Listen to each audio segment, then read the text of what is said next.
Welcome to episode 62 of Two Guys, One Sport. I didn't flub the intro this week, and I'm feeling good about it. My name is Chris. Hi, Chris. Hi, this George. is the 25th anniversary of Jurassic Park. You a fan of Jurassic Park? I am. I actually have a story I can tell you about Jurassic Park. I like stories. Story time with Chris is my favorite. So, back when I was a young lad, all of the age of, what am I now? 32, so all of the age of 7. Okay. This was back when my dad still worked in a plastics factory. It was a Japanese company, but they had factories all over the world. And the factory he worked in was down in Rhode Island, where we lived at the time. And the plastic that they specialized in making there is this plastic that was used on VHS tapes. And wouldn't you know it, but they were contracted by the studio making Jurassic Park to produce all of the film for every Jurassic Park movie that was produced, every physical copy. Okay. And as a reward for that, every employee at the facility got a copy of Jurassic Park a month before it was released on VHS. Very nice. So this is the actual plastic film that went into the cassette. Exactly. Okay. Yes. So at the tender age of 7, my dad brought home a copy of Jurassic Park on VHS, and we all sat around watching it one night, and I was scared out of my goddamn mind by velociraptors. Yeah, they are properly for a month. It was great. That's so good. I go 4 3/4 on Jurassic Park in terms of my my movie match ratings. Yeah. I'd go the full 5, but the little Timmy has go away heat with me. Yeah. And if he had bought it on the electric fence, yeah, that would have been that's 5-star match. That's 5-star movie. If little Timmy had died at 3/4 of the way through the movie. Yeah, you gotta have the fatalities. Yeah, exactly. But I mean, there's just the great thing about that movie is that it's right at the edge of the special effects revolution, but there's still so much like animatronics that it looks real. Like you watch like The Phantom Menace, and there's nothing real about it because it's all special effects, you know? Yeah, exactly. But they didn't really know what they were doing with the effects, so they built an animatronic T-Rex, and he looks like a T-Rex. Yes. You know, like he looks like a legitimate creature that's real because, breaking news, he's real. He's a guy with moving his head and roaring, you know? Exactly. It's like I've said before, there's a reason why original trilogy Yoda, who's a Muppet, and a guy walking with his sticks is so much more authentic than CGI Yoda from, Revenge of the Sith. Yeah. It's like jumping around the Imperial Senate like not even Olympian. that, but like Muppet Yoda has like real facial expressions because a person designed him. And he's a real person with a real set. Mm-hmm. And a guy walking next to Luke underneath the real set. Like that. Like sometimes that authenticness is great. And sometimes you just get fake. And I think this is a good segue into our show when we talk about authentic versus fake. Oh, yes. Oh, like that yes, segue. See, I always find a way to bring the opening little intro that we do. I always find a way to bring it full circle back to the show. And it's, my inane ramblings may be inane, but they do have a point. Bring it back. Yeah, like little John said, bring it back. Exactly. No. I nice reference, by the way. Making that reference, but whatever. You want to crush the matches of the week, and then we'll get right to it. We got a packed show, ladies and gents. Yes, we do. We will be talking the last 2/3 of Dominion, which is my show of the year so far. Mm-hmm. I think it's either this or one other show, which we'll talk about, are the leaders in the clubhouse for show of the year. Yep. Spoiler alert, I adored the main event with every heart, every fiber of my being. And anyone who listens to this show shouldn't be shocked. We'll then talk NXT. Mm-hmm. We'll then talk NXT. We will then talk Money in the Bank. And analyzing the booking decisions of the WWE is always fun. Yes, that's a word for it. Fun like Chinese water torture. Exactly. Yeah, fun. So, but Chris, you want to go first or should I? I absolutely do want to go first, and I'll tell you why. My friend, by all means. And this should not come as a surprise to anyone because I enjoy very much using my match of the week slot to act as a primer for things that we're going to talk about during the show. So, what better choice for a match of the week this week than taking it back to the 2017 G1 Climax and talking about Kenny Omega versus Kazuchika Okada, round 3. Oh, my favorite of their 3. And I am rapidly I don't think that this is ever going to top Wrestle Kingdom for me, because Wrestle Kingdom was just such a special moment for me to be like to watch it live for the first time. But this match, this is definitely rising in the ranks in terms of like matches that I adored from last year, and that I wish I had actually ranked it higher, to be perfectly honest. But Omega Okada 3 is such a different fight from the other two for one very simple reason. These two have been put through hell this G1. But the differences between them are palpable from the very first moment, because you can see, even walking out to the ring, Okada is spent. He has had epic battle after epic battle after epic battle after epic battle throughout this G1, and he has been destroyed the whole time. Do you have the blocks real quick? Let me pull it up while we're talking. I'm almost positive they are not in the Toru Yano block last year. No, they were. They were okay. So they at least had that as an intermission, quote unquote. Yeah. Well, no, Okada fought Yano first. Okay, so that doesn't count then. I can't think of his fucking name. The dick fuck. Elgin is in that block, and I know that I couldn't think of his name for a second. I know he's in that block. Who else is in that block? So block B is Omega Okada, Evil, Minoru Suzuki, Tama Tonga, Sonata, Juice Robinson, Toru Yano, Literal Human Garbage, and Satoshi Kojima. I knew Kojima because the Kojima Okada match is one of my favorite matches from last year. Yeah, it was such a good match. I remember Suzuki because Suzuki Okada was so much better than the match at New Beginning. But go on. Yes.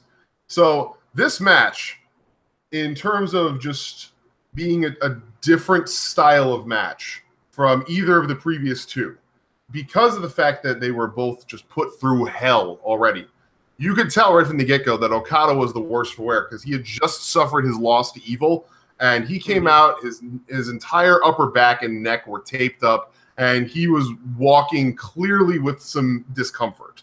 Whereas Omega came out, and he had the Young Bucks with him, and he was, he looked like he was, resolved, but you could tell that there was some tiredness to him as well. But he had a much more resolute appearance to him than Okada did. And right from the get-go, we get your absolute favorite thing, selling on offense from Mr. Okada.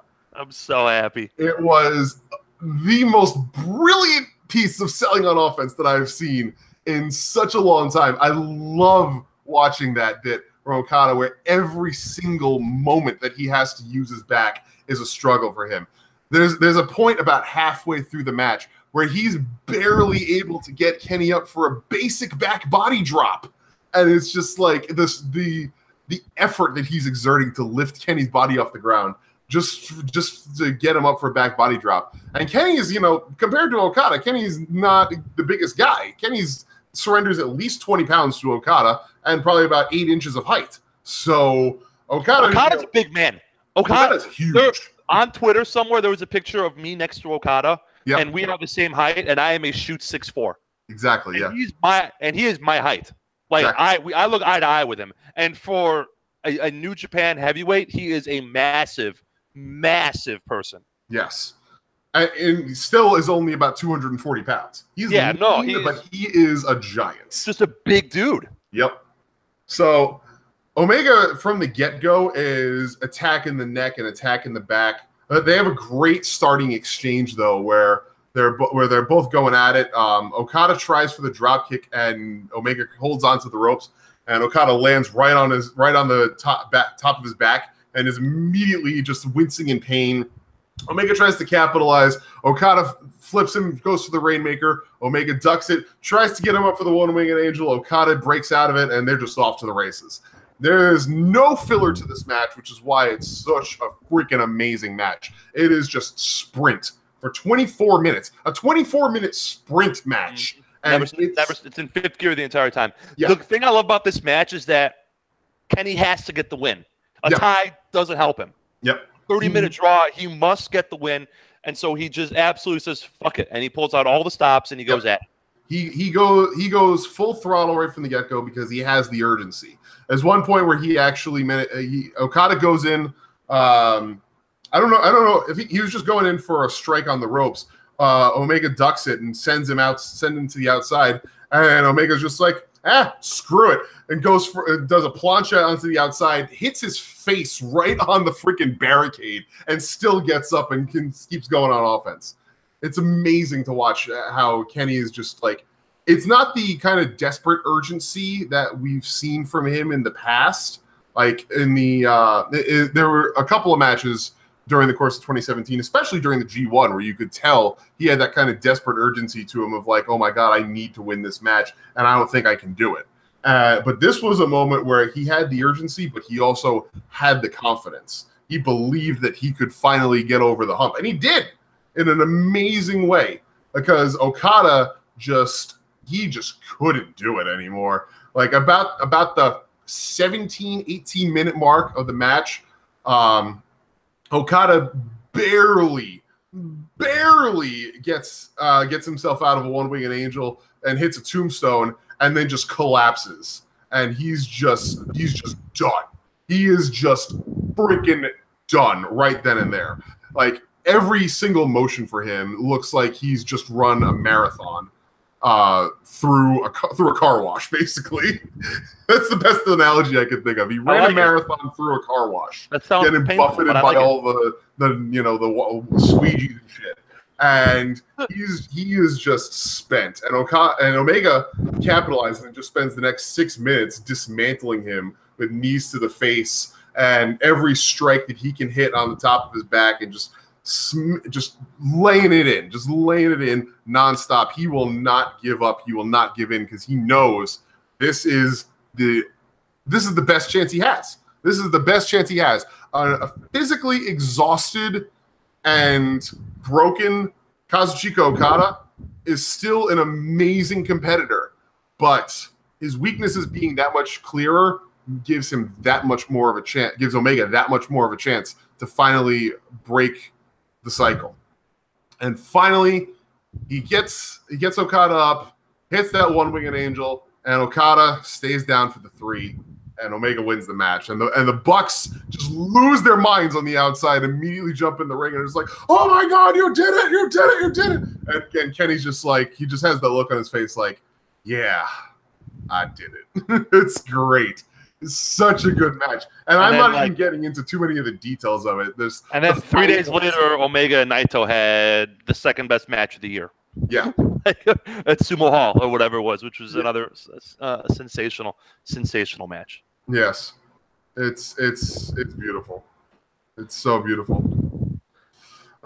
If you haven't seen that match, go back and watch it. Just search Omega Okada on New Japan World, and you'll get it. And it's just it's so spectacular. Oh my Lord. It's a beautiful experience. Beautiful. All right, what do you got for me, my friend? I wanted to go a different direction. We normally talk about really great wrestling matches on this show, but we generally tend to stay in our own little bubbles sometimes. We talk a lot of WWE, New Japan, Indies. I want to talk about a show that we don't talk enough about, but we should, because this is the best show this company produces. And I'm talking about 205 Live. Okay. If you don't watch 205 Live, ladies and gents, you absolutely should. I think this is the best show they make all week, and I'm including NXT. I love this show. Everything on this show makes sense. Everything on this show is logical. Everything on this show is everything I need in a wrestling show. They have a general manager who's not a bumbling idiot or a played out heel authority figure. He just shows up. He makes matches. He does the right thing. We move on with our lives. And he has an awesome name. And Drake Maverick is an awesome name. Yes. And he's a very good promo. They have a hero that I love in Mustafa Ali, a man of Chicago, much like myself. And Mustafa this week wrestled Tony Nese in the main event. And this is my match of the week. Okay. Match itself was good, not great. It wasn't anything you need to write home about. I mean, 3.5. Not a bad main event. Crowd got into it, which is always a struggle after 3 hours of wrestling. Because remember, these are filmed after SmackDown. But something I love is the elevation of the storyline. Nice hits a lariat and a sweet-looking pump handle driver. Takes a flip dive. Alexander and Buddy Murphy are outside, and they just start brawling because they each came out with a guy. Murphy came out with Nice, and Alexander came out with Ali. I got a side note. I love the fact that even though they went to war with each other, they still have maintained the respect and friendship they have for each other. I love that. I love that little fine bit of storytelling because you don't see it anywhere else on the main continuity. Roster. No, because the problem with the main roster, and we'll talk about this down the line, is that they want you to forget shit that happened like a month ago. You know? And on 205 Live, they reward you for sticking with the show every week. Yep. Like, the problem with the Vince McMahon's directive is treat every fan like they're watching for the first time. Treat every fan, which is why you get so many expository shit from the announcers. You get so many resets. And that's fine, but I haven't been watching for the first time. I know all this shit. I don't need to be beat over the head with it in the not subtle way that they do business. But on 205 Live, it's refreshing that they don't treat me like an idiot, Chris. Yep. And Ali wins with the 054, the inverted 450. Grabs the mic at the end and he says, Murphy, who has been a revelation. Yeah. Absolute revelation. Yeah. Dubstep cowboy Buddy Murphy to one of the 10 best workers in the company. Like, unbelievable. Yeah. And Hideo Itami, the three of these guys want to destroy each other. So he wants Maverick to make that happen and see who the best man truly is. Drake Maverick's backstage with Dasha Fuentes and says, okay, cool. Let's have a triple threat match next week. I'll be there watching. Yeah. Everyone else should be there watching too. This is the best show they make week in and week out. I enjoy this show more than NXT, and I enjoy NXT a great deal. And I enjoy this show light years more than Raw and SmackDown. Even though SmackDown wasn't bad this week, SmackDown had good wrestling, and Raw had decent wrestling too. The women's match was just 6 ladies beating the shit out of each other, which I am here for. Yep. Anytime Sasha Banks wants to kill herself, I'm all in on that. Not that I dislike Sasha Banks, but like she is like straight out of the NJPW Junior Heavyweight division, in that she has no regard for her own well-being, and that I'm okay with that. The match you never knew you wanted but need to see: Sasha Banks versus Hiromu Takahashi. Yes, yes. Okay, like we'll talk about that in that match. But if you had a shot every time one of those guys landed on the top of their head, you'd be blacked out. Yep. And I think Ember Moon cut Sasha in half and then put her back together. That's on that Tope Suicida. But like 205 Live, it's how many times do I say this? It's not hard to put a good wrestling show on. Give me characters that I'm invested in. I'm invested in Troy. I'm invested in Tony Nese as a mid-card gatekeeper. I'm invested in Mustafa Ali as the righteous angel of destruction fighting for his children. Like, I'm invested in Buddy Murphy trying to make weight every week. I'm invested in Hideo Itami kicking people's heads off and being the disgruntled veteran, realizing this is the last chance saloon. I'm invested in Cedric Alexander. Like, I mean, I'm even invested in TJP because he's a total smug dick fuck, which is fine. Not a big stretch for the guy, but that's so much better than his gimmick of I play video games. Yeah. His gimmick of I'm better than you and I'm going to prove it and I'm going to beat the shit out of jobbers is so much better than video game guy. No, Adam, Sasha versus Hiromu in a casket match because one of them will shoot and eat it. Exactly. Both of them will shoot and eat it.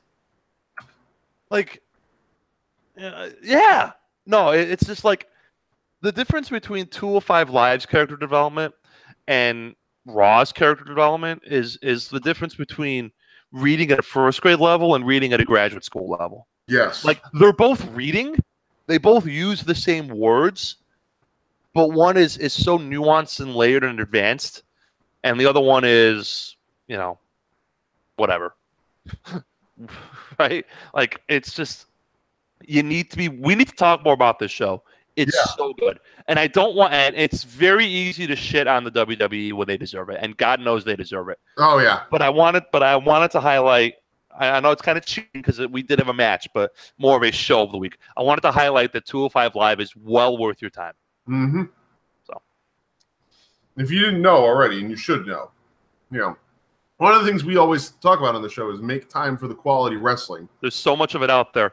Friend of the show, Rev Kane, says it all the time. And if anybody knows about making time for wrestling, it's her, because she is just an encyclopedia of modern wrestling. And she says all the time, man, there's always something out there for you. No matter what your style of wrestling is, there's always something out there. And, like, I love the thick, heavy melodrama and character development, which is why I love New Japan, and it's why I love 205 Live, and it's why I love NXT. Like, that's what I like. You may like something different. God bless. Great, more power to you. But there's something out there for you, Chris. No matter what you like. If you like super, super heavy spot shit, you can watch Lucha. You can watch PWG. If you like character shit, you can watch 205 Live or New Japan. If you want to watch big guys beating the shit out of each other, you can watch Big Japan. If you want to watch death matches, you can watch Combat Zone. If you want to watch wacky comedy shit, you can watch Shikara, and so on and so on and so on. Like, I see people all the time on Mondays and Tuesdays, and I don't understand this. Bitch, moan, and complain about Monday Night Raw while they're watching Monday Night Raw. People, you can change the fucking channel. Yep. You don't have to watch Raw if you don't like Raw. If you like it, God bless. If you don't like it, God bless. But if you don't like it, don't fucking watch it.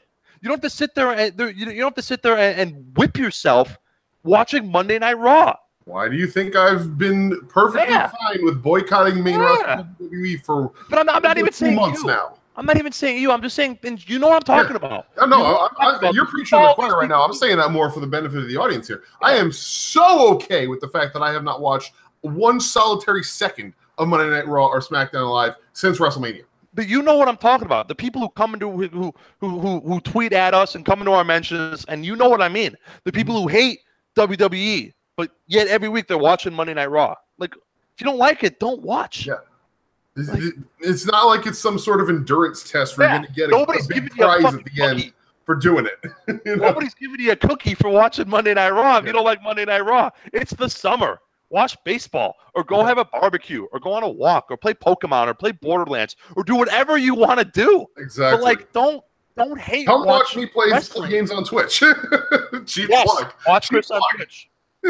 Cheap plug. Like, there is no dignity, there is no pride, there is no medallion in hate watching WWE. Yeah. The WWE is very hit or miss. And I get the whole idea of wanting to support your favorites and wanting to, give them some sort of appreciation, even though the product that they're on is terrible. But at some point, you got to say, okay, enough is enough, because this isn't getting any better. That's why I haven't seen hide nor hair of Roman Reigns since WrestleMania, and I am perfectly okay with that, despite the fact that he's one of my favorites. It ain't his fault. Yeah. I watched Raw the past few weeks for this show. Like, I didn't want to go in super cold, and I bounced around back and forth, a little basketball, a little hockey, a little baseball, a little Raw, and it's a slog to get through. Mm-hmm. It's not good, but you know what I'm not doing? I'm not sitting there bitching about watching Raw. I changed the channel. Like, there's no, and that goes for anything.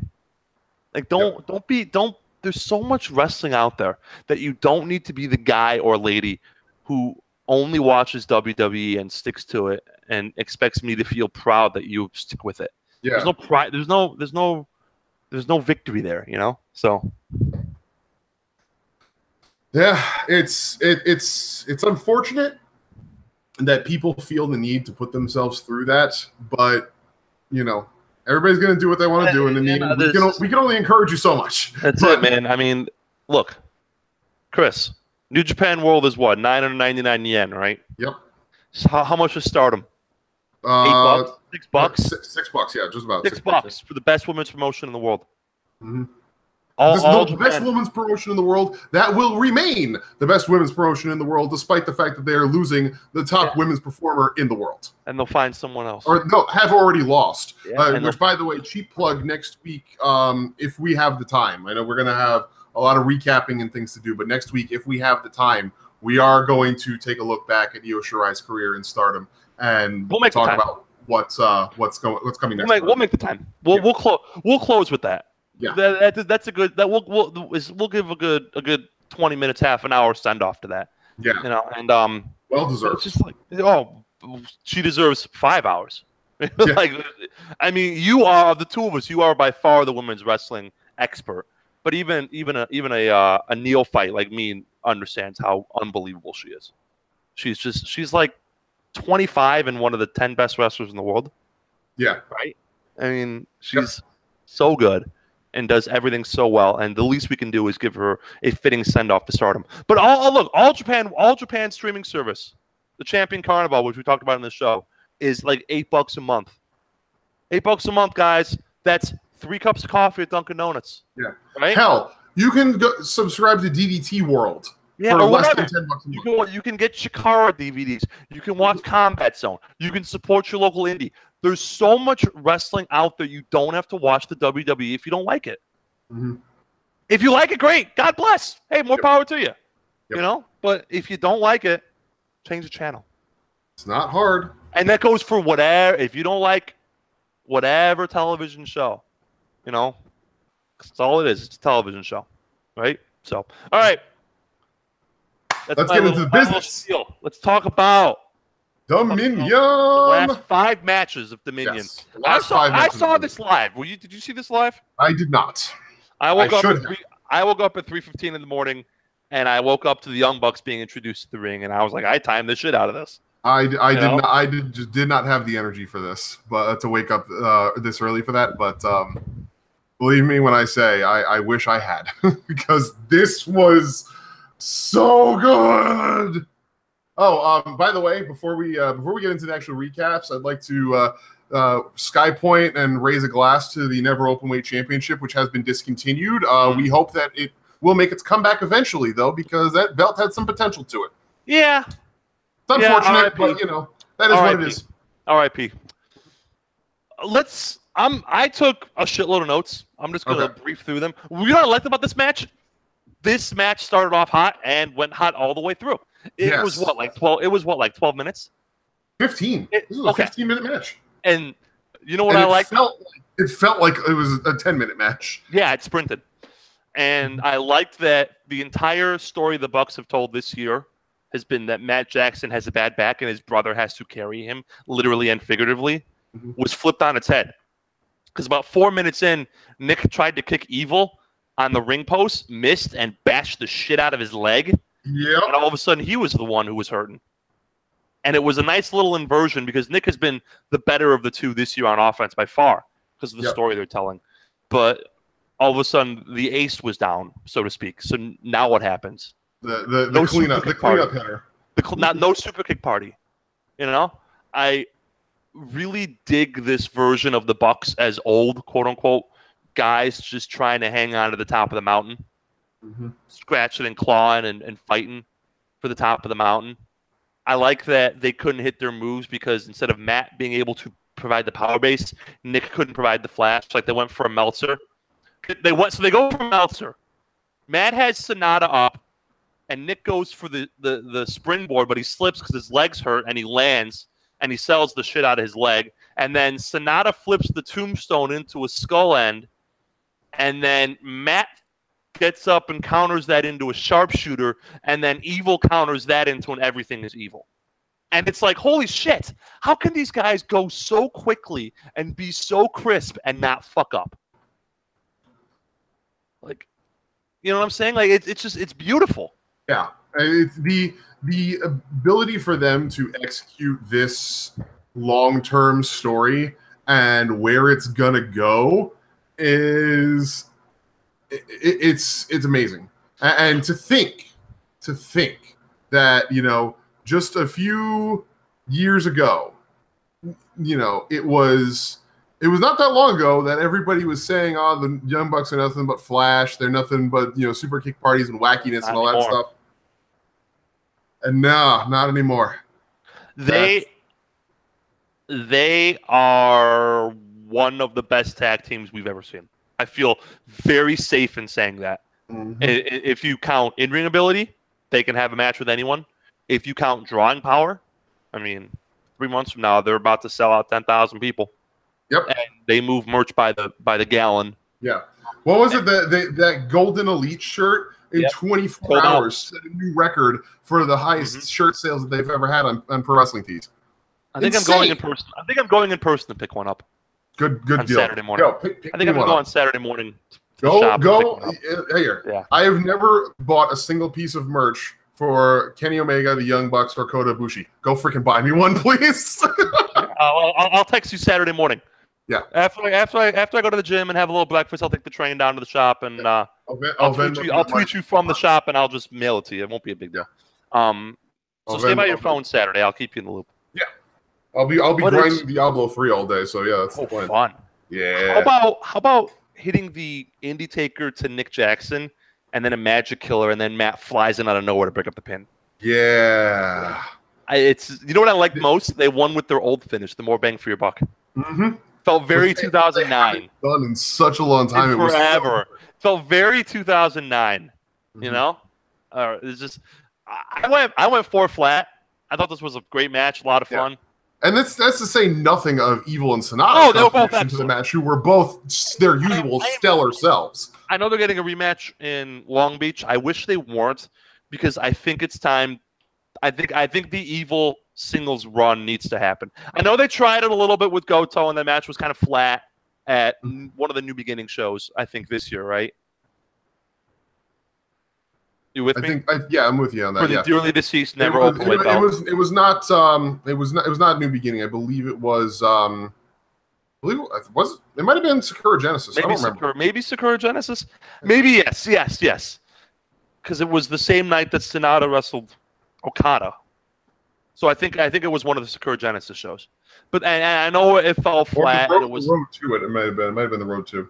Maybe. Yeah. It was in that springtime land. Yeah. A couple months ago.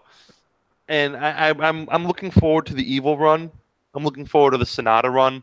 Yeah. It's just, and I think with the Bucks as your heavyweight tag team champion, and maybe this is the end of the Bullet Club. Maybe the Golden Elite of their own small group, and then they can feud with the actual Bullet Club. I would like to see a Bucks versus Gorilla of Destiny match, just profanity everywhere. Oh my God, that is a match that I would pay dollars to see. Many dollars. Oh my God. I enjoyed this match. I thought it was very good. The idea of Tama and Tonga just like dismantling one of the Bucks and just calling them little arrogant shits the whole time is just like gets me all wiggly. I like it. So they're great. You've been in on them since the beginning. So. Yeah. Oh yeah. I love my gorillas. And Next we had. I'm anxious to see them do some more. You got any further thoughts on this before we move on? This match. Let's go. Next we have Jushin Liger, Hiroshi Tanahashi, and Rey Mysterio versus Cody R, Hangman Page, and Marty Scurll in a special three-man tag team challenge. Rey Mysterio's gear and mask were unbelievable, by the way. Yeah. Oh, custom. I think Cody and Adam Page should be a regular tag team, to be honest. I think they should go for the belt. I think it's a good ceiling for Adam Page, who is growing on me. Yeah. But I don't think he's quite ready for an extended singles run. I know they tried to tease that shit with Jay White. Okay, we're not there yet, Adam Page. I like you a lot. I like him being the elite, but I think he and Cody should be a good tag team for 6 months. Mm-hmm. Chick match, nothing wrong with that. Cody, you doing push-ups to get the heat, and then Tanahashi doing Hindu push-ups to get the heat because they're harder is awesome. Mm-hmm. This was a very much hey, we all have cool spots. Let's do our cool spots. Yeah. And let's make the old guys look great. Mm-hmm. Marty Scurll had his bumping shoes on. Did you notice? Yes. He was like flying all over the place. He was the pinball of the match, and I'm surprised, but he worked in that role. I mean, he facilitated well. Not every match needs to be a war or an epic. a fun 6-man tag at 4 in the morning is not a bad thing, Chris. Yeah. And especially in the middle of a series of championship matches, then this stands out as a showcase moment, and exactly. All right, even without a title on the line, this is still something special, and because it's freaking Rey Mysterio. Exactly. So that's big. Yeah. And the most selfless man, the most selfless legend in wrestling took the fall. Jushin Liger. Yep. He is super selfless, super giving, very unarrogant. Even when he had the book, he was still jobbing out to guys left and right. So yep. I can't believe I'm saying this. God help me. I wouldn't mind a Cody Hiroshi Tanahashi match. I mean, it would be shtick as fuck, but if there's anybody you can drag 4 stars, it's Old Man Ace. Yeah, that's true. It would be super shtick, but I mean, it would be a lot of each one of them just being as super arrogant as they could. And getting the piss slapped out of them for being that arrogant, and I'm okay with that. I'm 100% okay with that because arrogant Cody needs to get the piss slapped out of him, and arrogant Tanahashi is someone I love seeing him. The piss slapped out of him. Have you seen this thing at Kazuna Road later this week? It's the retirement show for Super Strong Machine. Even though he hasn't wrestled in like 5 years, he's retiring officially. So it's Team LIJ, all 5 of them, against 5 masked super strong machines. Nice. The 5 men are Strong Machine Ace, who's Hiroshi Tanahashi, Nagata, Nakanishi, Tenzan, and Ryusuke Taguchi. One of these things is not like the other. One of these things just doesn't belong. There's nothing. It's just going to be a 9-minute fun spot fest match, and in a company that produces epic after epic after epic, and we will talk about the latest installment in a little bit. There's nothing wrong with the guys just showing up and doing moves. Yep. Making the crowd happy. The crowd dug the shit out of this match, and rightfully so. And rightfully, it was a good match. Yeah. Not a match that you're contender by any stretch of imagination, but that's fine. I went 3.5 on it. That sounds about right. Leaning more towards 3.75, but sounds about right. I'm in that same ballpark. It was a worthwhile match for its place on the card, especially.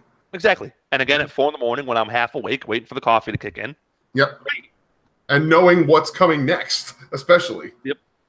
This was coming next, by the way, is the latest chapter of the ongoing feud between Will Ospreay and Will Ospreay's neck. Yep. And I have a feeling Will Ospreay's neck is going to lose this feud. Yeah. And also the ongoing saga of how long until Hiromu Takahashi has to be stretchered out of an arena after a match that he wins. Yeah, exactly. How about starting off with the somersault flip dive from the floor in like 30 seconds? Yep. In the first 15 seconds of this match, Will's doing flips off the ramp. Yes.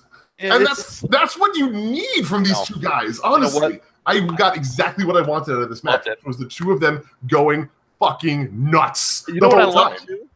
I love that about a third of the way into this match, Will started grapple fucking. Yeah. Because he learned that from Okada. Remember when he wrestled Okada? Yep. And Okada was like, screw it, we're going to grapple fuck now. Yep. Will has talked about it. He's like, yes, I decided to work on that part of my game. Like you wanted to. Did you see Will Ospreay came out as bisexual on Twitter? Yes, I did. Good for him. Good for him. Indeed. There's some good-looking men out there. I approve, Will. Yeah. Wrestling is all about inclusion and should remain all about inclusion. So. Good for you, Will. That's your thing, man. Why limit yourself to one side of the aisle? You know. Besides, you look at a man like Kota Ibushi, and he is a dreamy, dreamy man. Oh yeah. So I get it. Hey, hell, Hiromu Takahashi, dreamy man. Dreamy man. Great hair. Great hair. Picture rubbing your hands through that hair. Dude, amazing, sexy, man. Amazing thoughts. How about Hiromu? How about the ass cutter into a German in one motion? Yeah. I've been waiting. Yeah. I'll be honest. I've been waiting for that spot. In one stride. I love watching how Hiromu reverses people's offense against them, and that was when I was just like, it needs to happen. It needs to happen. And then it did. It was just like, yes, finally. Or as I wrote on Twitter, 2 reverse Ranas into a Stormbreaker, countered into a Canadian Destroyer, and wow, in all caps. Yep. Like, speaking of guys who just are fast and fluid and don't fuck shit up, like, this is exactly what you want. It's a New Japan Junior Heavyweight match. these guys are going to springboard the shit out of everything. You know? It was exactly, like I said, it was exactly what it needed to be, which was the two of them going absolutely fucking nuts. And because we can't have a Hiromu match without him landing on his head. How about Ospreay trying to counter the D, which I never stop laughing at because I'm 12. You know, Hiromu gave Ospreay the D, and then Ospreay did the Roman Reigns powerbomb but didn't break it, and then did the Roman Reigns powerbomb again, but Hiromu flipped and landed on the top of his head because why not? Yep. And the honest to goodness truth is that Hiromu needed this match because again we've been talking about him needing to reestablish himself as being Psycho Hiromu, and this is exactly what he needed for that. But random segue, the women in the crowd, and Hiromu's the guy. Yeah, he's the ace of this division. He is the guy. The women clapping along their Daryl dolls to Hiromu, Hiromu clapping the little Daryl dolls. Psycho Hiromu is great because he's Psycho Hiromu, but he's still super over. Mm-hmm. I mean, the guy is just so charismatic, and I think pairing him with LIJ and Naito is the great move because their charisma just feeds off each other. Yep. And Mr. Belt is back, and who cannot be happy with Mr. Belt? Have you ever watched the little like interview things that Naito and Hiromu do together? And Hiromu's always trying to get Naito to break character and Naito it's never the does. best stuff. It's like I think Hiromu. We talk about all the time about guys moving up to heavyweight. When you have Hiromu as your ace of the junior division, why can't the junior division be just as good as the heavyweight division? Oh yeah, like. And I think on the flip side, Hiromu and Ospreay in the G1 would be sensational. Yes. So, fuck it. Put them in separate blocks. Put them in the G1. Fuck it. Off to the races. Well, let's open weight the G1. Yeah. Off to the fucking races. Who cares? It'd be great. You can't tell me a Will Ospreay Kenny Omega match wouldn't be unbelievable, or a Hiromu Okada match, or whatever. You can't tell me that. There's no way. It's like. The idea of the potential opponents they could have, and that is that's I think the most important thing about this is that the past basically the past year-ish, maybe a little bit more, since Hiromu made his return from excursion and kind of lit up the whole division. There's been that subtle shift of them starting to take the junior singles division a little bit more seriously than they had in the past, and really giving it some love. The junior tags are obviously still fucking wasteland, but the junior singles division, they're giving them the opportunities to shine, which is really what they need and what they deserve. So I am 100% on board with Hiromu having the belt back, with the way that this match was executed being a template for what future title matches are going to look like, and just. This just being like the moment that cements the juniors as being able to hang in and around the main event with the heavyweights. You're not going to tell me that you can't have that. Not after this fucking match. You can't tell me that this match as a main event for a show like Power Struggle or Sakura Genesis or New Beginning would have been a perfect main event. You're not going to tell me that. It would have been amazing. So keep giving the juniors these spotlights, and I guarantee you'll have fucking fireworks. I'm with you. Can't argue with that, my friend. Yeah. Let's talk about a match that I loved. Oh yeah. I knew you would too. Like I was watching this, and I watched this match, and I was like, "This is a George match. This is a George match right here." Let's talk about fat, crazy goth Rudo swearing Jericho being my favorite Jericho. Let's talk about the reinvention of a guy over 30 years of his career. Comes out in a fedora looking like a cross between a Juggalo and someone from Clockwork Orange. Oh my god! It is leather pants. By the way, Jericho, you got to wear the pants the whole time. You can't be wrestling in tights at your age, man. Wear the long pants, even if they're pleather. Yeah, just stick with it. Just own it. Own the look. Own it, man. And starting in the crowd and jumping Naito before he has a chance to take off his clothes, and Naito looking like the third Chris brother with his long pants and his little vest. Like, and the pile driver through the table, and you could hear the Japanese commentary screaming in the background of the English commentary.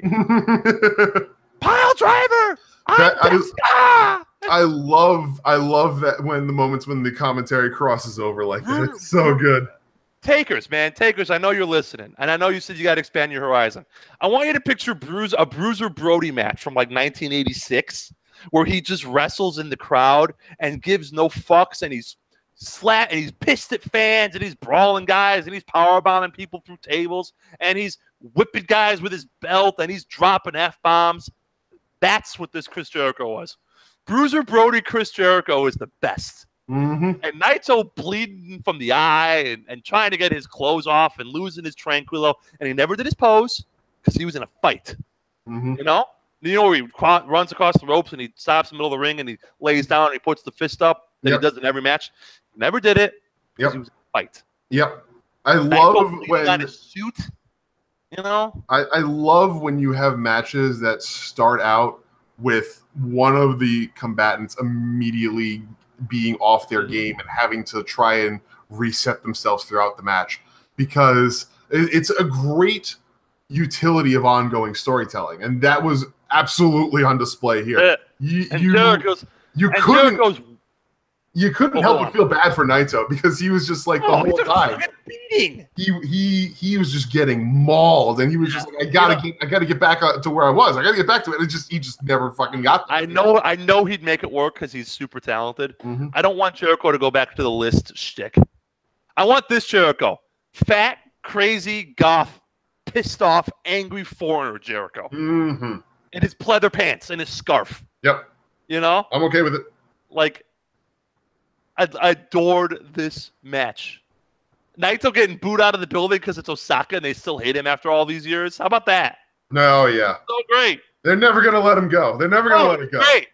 You know, the Japanese commentary just shrieking incoherently. And guys, smoke and mirrors isn't bad. And how about Y2J chants? Yo, how do they even know? I'm just looking at my notes. Mm-hmm. No, we're not working the E. Takers. It would never let him do anything as vicious, as bloody, or as mean as he did here. He was a very mean man, and that would not fly. How about Red Shoes, where he goes, ask him, and and Red Shoes goes, no. Because the Red Shoes Jericho feud is great because Jericho hates his kid. Yep. So he let Naito beat him up on the outside before starting the count. You know? He's the man, and for him, less is more. And I don't want this to just be the Chris Jericho show. Naito was very good. He bumped like a madman for the old bastard. And once the match started to fall apart after Jericho got gassed, they took it home, and it was great. Yep. Totally different, yet just as good as the junior match. Mm-hmm. You know. It was exactly what they needed for the tonal shift, because exactly. You got to turn the corner from having the adrenaline rush of the Hiromu Will match to get to the epic of Okada Omega, and in order to get there, you need something that's going to properly balance out the two ends of the spectrum, because the Okada Omega falls in the middle of the spectrum. Hiromu and Will is all the way on one end of just being like extreme adrenaline rush, and then you have Naito Jericho on the other end of just being a gut-spewing bloodfest of just intensity and violence the whole time, and it works to just the two opposite extremes coming together to meet in the middle, and you have the perfect balance of them both for what was a stellar main event. It's structuring of shows matters. Structuring of shows is one of the most important things that you can have as a proper booker and a proper promoter. You have to put your shows in an order that makes sense, and New Japan does that so well. And this was one of the best examples of it that we've seen in such a long time. They put this together so perfectly to create the exact right atmosphere that you needed for a crowd that was already expended to the extreme to still be energized and excited for the main event. This was beautiful violence, Chris. Mm-hmm. And the visual I'm never going to forget is the visual of Naito ravaged and battered and beaten and abused and mauled in his ripped up 3-piece suit hanging from his body while he's bleeding, not refusing to die, and slowly crawling out of the grave that Chris Jericho put him in. You know? Like, and only losing because that bastard cheated. That matters. That how are you going to forget that visual? If perfect. You are a Tetsuya Naito fan, just watching him just come back from the dead, the wrestling dead, and drag this guy with him into the grave, you know, like it's so good. And Chris Jericho, deranged masochist, you know, like deranged old man masochist. It's great. I love this match. Takers, I'm gonna try to find you a video. I'll send it to you. You gotta watch this match, man. It'll be right up your alley. Just two guys beating the shit out of each other, man. You'll love it. You will love this match. Yeah. This is exactly the kind of thing that you would love, Takers. Yep. I'm gonna try to find you a video or something. Yeah. So once we're done with the show, I'll send you a link if I can. Yep. Let's talk about the main event. Oh my God. Everyone has adored this match. I want to talk about. You know what? You talk for a little bit, then I want to talk about the two best parts of this match. Oh, I was good. I wanted to hear your reflections first. Honestly, I'm going to give you the two best parts of this match. Yeah. You ready? Yeah. My two favorite things in this match that I love with all my heart are two spots. One, Omega going for the Styles Clash and hitting it. Not as a tribute to AJ Styles, but he's so desperate to win that he uses one of like the 4 moves that have beaten Okada for a belt in the Styles Clash because fuck it, maybe it'll work. I'm pulling out all the stops. Yeah. And he figures it's worth a shot. Yep. I'll come back to that. Yep. And my second favorite, my favorite thing in this match and my favorite spot this year is Okada hitting the Rainmaker, but being so tired and spent that he's the one who collapses. Yep. Chris, do you know the Giving Tree? The short story, the kid's story? Yes. Okay. So the tree gives his apples to the boy, and the tree gives his branches to the boy, and the tree gives his trunk to the boy, you know, who becomes a man, and the man just takes and takes and takes. And eventually all the tree has left is the stump. Yep. You know? That's Okada. Okada's the Giving Tree. He's given and given and given everything he has for this title reign. Yep. For 2 years. And dozens of top flight matches. And a bad elbow. And a bad neck. And bad knees. And bad everything. And no rest until all he had left, all he was the stump of the tree. You know? And he was that worn down nub of a man.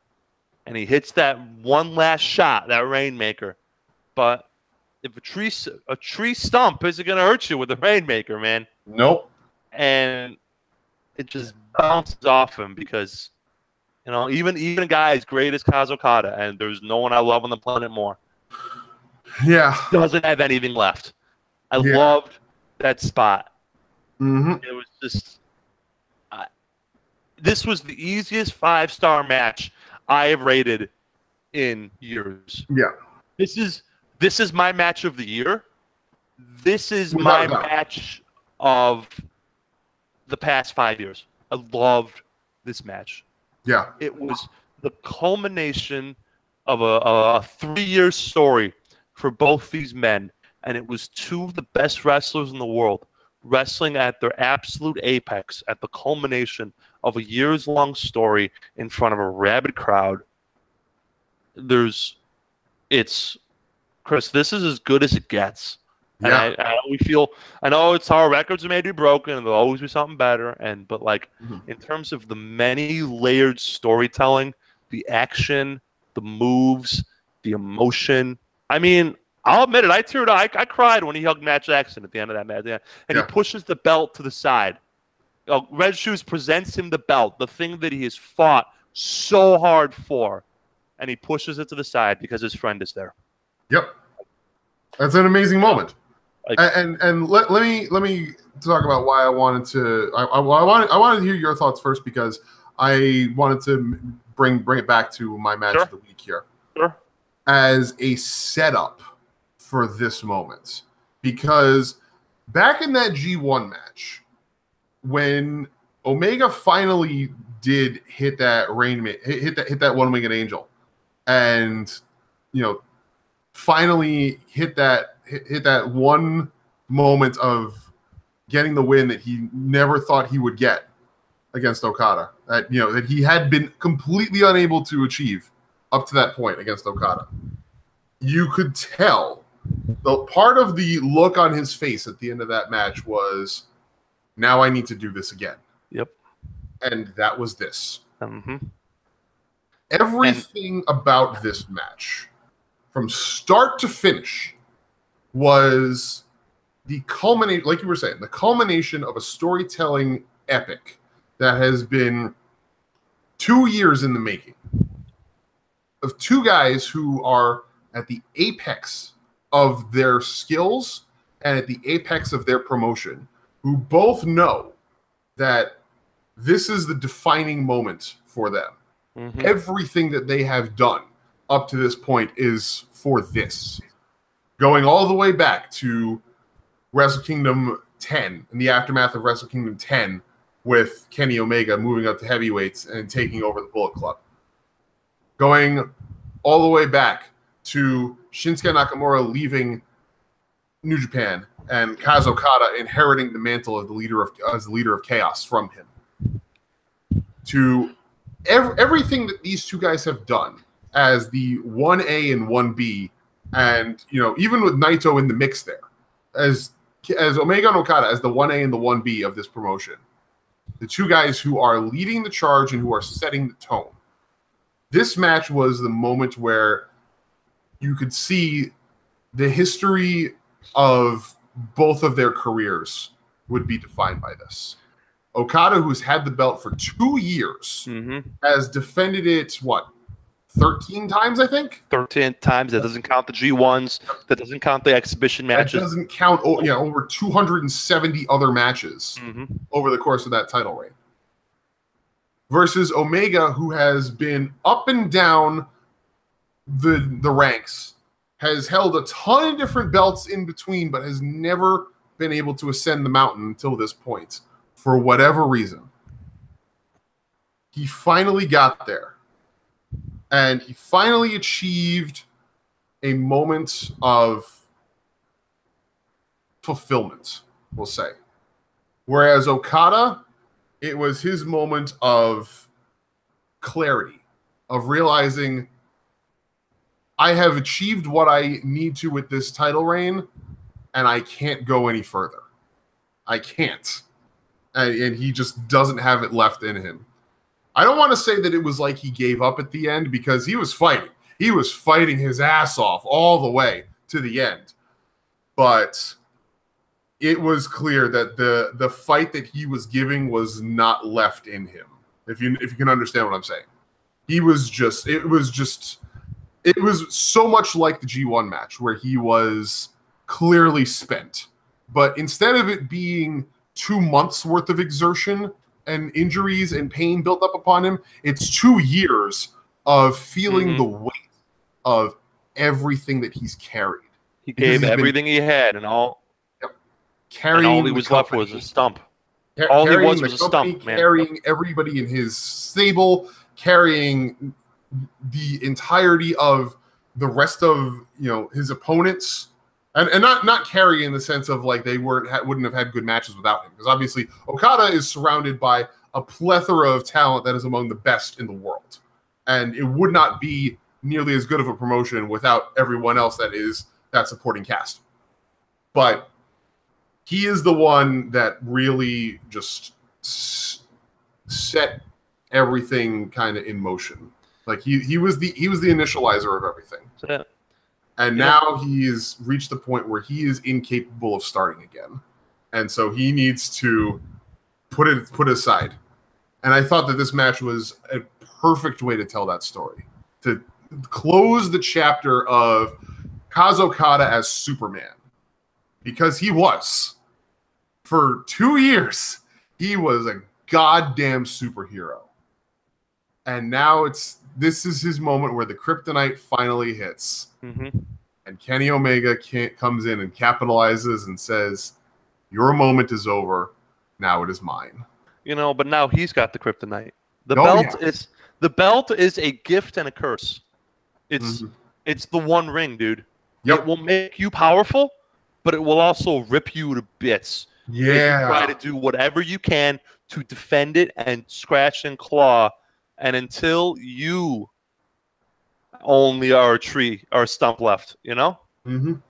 So and there's a reason why the title of this week's episode is The Pending Birth of War, because the aftermath of this match, the parts that were not seen, the moments that we know are coming but are not there yet, it's coming.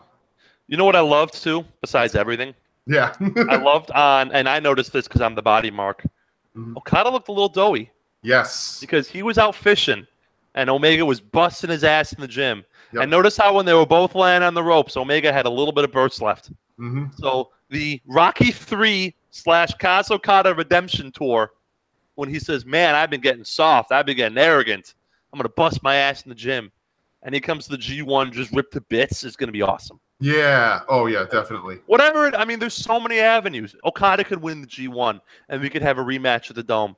Mm-hmm. Or Okada could win the G1, and Omega could lose to Naito, and Okada and Naito could finish where they left off, only with Okada as the challenger. Naito could win the G1 and bring it into the Dome. Like, there's so many avenues. Shit, Tanahashi could get one last run and go to the Dome. Yep. And wrestle Omega. Which is to say nothing of the rest of, again, the rest of the cast of characters that surround them, who are all amazing and could all very easily, in that moment, step into the main event and claim their space. I mean, maybe not this coming, maybe not 2019. It's coming. But the wave's coming, dude. Tell me you would not be stoked to see a match like, I don't know, Evil versus Naito. Sure. Dome. Yeah. Or fucking. There's so many options. There's so, and the best part about it is that the cast of characters will remain the same, even with people, you know, because of the way that New Japan runs. Even with people getting up there in age, you still have people who can step into that main event and make things happen. Tell me you would not be stoked to see Sonata versus Ishii. Tell me you would not be stoked to see that match. Yeah, absolutely, I would. Sonata the trying pretty to boy versus the Pitbull. Yeah, why wouldn't I be? Sonata trying to grapple fuck Ishii, and Ishii just being like, nope, and elbowing him straight in the head. I'm hyped. I'm hyped for Suzuki Ishii. Gonna be hard for Suzuki to choke his ass out when he doesn't have a neck. Yep. Or Suzuki Evil. That's a match that I want. I want to see a rematch of that from the G1. That was an amazing match. There's so much going on. I love it. I love it. I love it. I love it. And now with Kenny Omega at the top of the mountain and Okada licking his wounds, and now the Ring of Power has gone to a new man. Which is to say nothing. Which is to say nothing of shocked and angry Cody Rhodes waiting in the ring, waiting in the wings. I said, the pending birth of war. You know, I love that he came out, but he was too dejected to do anything. Mm-hmm. He sees Omega in the ring, surrounded by the friends and lovers and titles, and it gutted him because I think Cody at that point realized that he was truly alone. I made this reference at the top of the mountain. I made this reference before, but you see the end of Godfather 2, where Michael Corleone is staring at Lake Tahoe, and he realizes he beat all his enemies, but there's no one left. Yep. You know? You have no enemies. You also have no friends. Cody wants. The guy's going to get even crazier, and I am here for that story. Also, I can't get too pissed at a man wearing navy slacks and a white blazer. Yeah. like he's going to brunch at a yacht club with that outfit. By the way, one last thing, and then we'll move on. Mm-hmm. Okada has still never kicked out of a one-winged angel. Yep. One day, and that day will come. He's going to kick out of that motherfucker at 2.999, and the roof is going to come off the building, whatever building they're in. The dome. The dome. Yeah. It will be the dome. Yeah. Absolutely. And whatever it is. 1, 2, 4. And has anybody ever kicked out of the one-winged angel yet? I don't think anybody has. Not in New Japan. I don't think so. Yeah. Maybe in DDT, but nah, that's a different world. But it's going to happen, man. The most protected finisher in wrestling. And one day, Okada's going to kick out of that fucker because he's been training. You know? He's been working hard. Yep. And it's going to be, and the cycle goes on. Yep. And the great wheel keeps turning. Yeah, maybe Shota Umino in 3 years, or Jay White, or David Finlay, or any of these, or Chase Owens, or Juice, or any of these other kids, and they're all kids. Yep. And maybe they rise up. That's the thing that's the best about it too, because in a year or 2 years, you can tell the story of Kaz Okada, who has spent all this time building himself back up and reaching the apex of his game, even higher than he was before when he held the belt for 2 fucking years. Even higher than that. Yeah. And Kenny Omega, meanwhile, has only gotten 2 years older and is now 37 and is now starting to lose a step and is starting to have a little bit more trouble getting that one-winged angel off. The Ring of Power, man. It gives and it gives and it takes. There are so many good things you can do, and it's so awesome. I love this company. I love it. Yep. So, I don't know. We'll see what happens next. The G1 gets announced like this weekend. Yep. I think Sunday morning. Now, I wanted to ask you this. Yep. Okay. So, you have last year's G1 field. Everybody in it is going to stay in it most likely, except for Nagata and Kojima. Yeah. So Jay White will be added to the field. So that's 19. Mm-hmm. Let's assume they don't take out Yoshihashi or Tamatonga or any other marginal guys, right? Hiroki Goto, whomever. So there's one spot in the G1. Who would you put in? Who do you think they'll put in? Go back to this field. So just for reference. Just for reference. Everybody from last year is going in this year except for Nagata and Kojima. Yep. You add Jay White because he will 100% be in the G1 this year. So we're looking at Naito, Tanahashi, Fale, Goto, Ibushi, Sabre, Ishii, Makabe. Makabe might not be in it. I don't know, depending. Maybe he will. Yoshihashi, Omega, Okada, Evil, Suzuki, Tamatanga, Sonata, Juice, Yano, Literal Human Garbage. Add Jay White.